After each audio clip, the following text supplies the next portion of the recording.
Les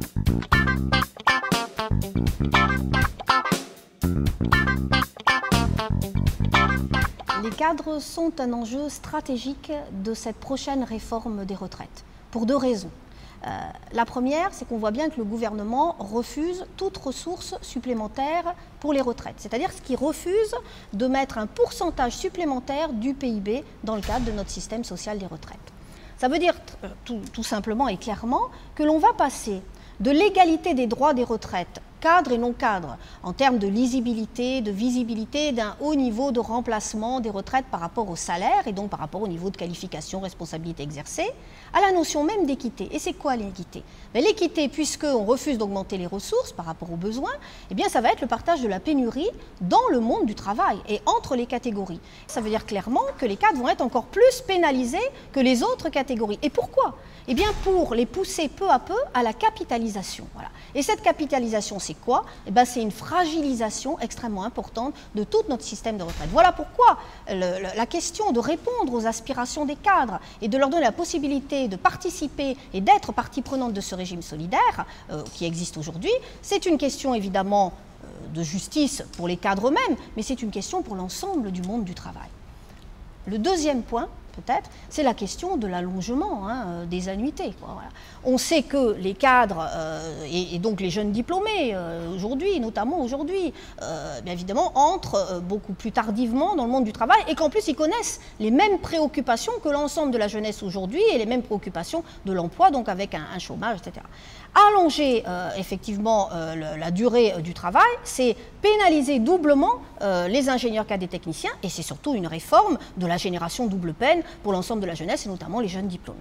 La conférence sociale de 2012 a prévu qu'il y ait une nouvelle réforme des retraites en 2013 à partir de 3 rapports. Le rapport du COR, du Conseil d'orientation des retraites, qui a été rendu en novembre et décembre 2012, rapport du Haut Conseil au financement de la protection sociale qui sera rendu en juin prochain, et le rapport de la CAR, de la Commission pour l'avenir des retraites, qui est présidée par Yannick Moreau, qui doit nous présenter des scénarios qui seront soumis à la concertation pendant plusieurs semaines. Les pistes qui semblent se dessiner dans ce rapport, selon Yannick Moreau et selon les conseillers de Matignon, sont de nouveau un allongement de la durée de cotisation, donc qui aurait comme principale conséquence une baisse du niveau des pensions, puisque si on n'a pas le plein de ses droits, on a une décote qui s'applique et du coup on fait baisser le niveau des pensions.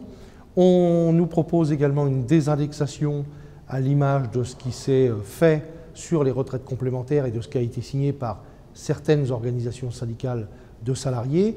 Donc ce sont des mesures qui finalement vont baisser les prestations, parce que nous ne voulons pas, enfin le gouvernement ne veut toujours pas mettre en place une vraie réforme du financement qui permettrait d'apporter les ressources pour répondre à la problématique démographique qui est qu'effectivement on aura plus de retraités qui vivront plus longtemps dans les prochaines périodes. La CGT considère que la problématique qui est posée, c'est d'abord et avant tout la question de l'emploi, puisque si nous revenions au plein emploi, c'est-à-dire à 4,5% de chômage, nous n'aurions pas de difficulté, en tout cas ça financerait 50% des besoins de financement de notre protection sociale et notamment de nos régimes de retraite.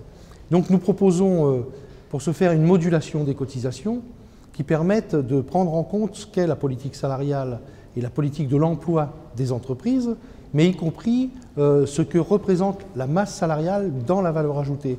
C'est-à-dire que l'on traite différemment les entreprises en fonction de leur secteur d'activité et de la part de la masse salariale qu'ils ont dans les richesses créées dans l'entreprise. Aujourd'hui, nous mettons sur le même plan des entreprises artisanales avec des entreprises du CAC 40. Nous voyons bien que ce ne sont absolument pas les mêmes entreprises et qu'il faut des règles différentes. La modulation proposée par la CGT vise à acter cette différence. Deuxième proposition sur le financement, c'est notamment la mise à contribution des revenus financiers des entreprises.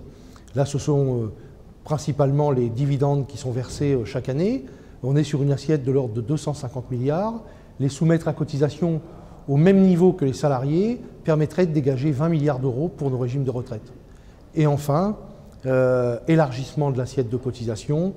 Nous savons que de plus en plus de revenus aujourd'hui ne sont pas soumis à cotisation. C'est le cas notamment de la participation, de l'intéressement, des stocks options, des bonus.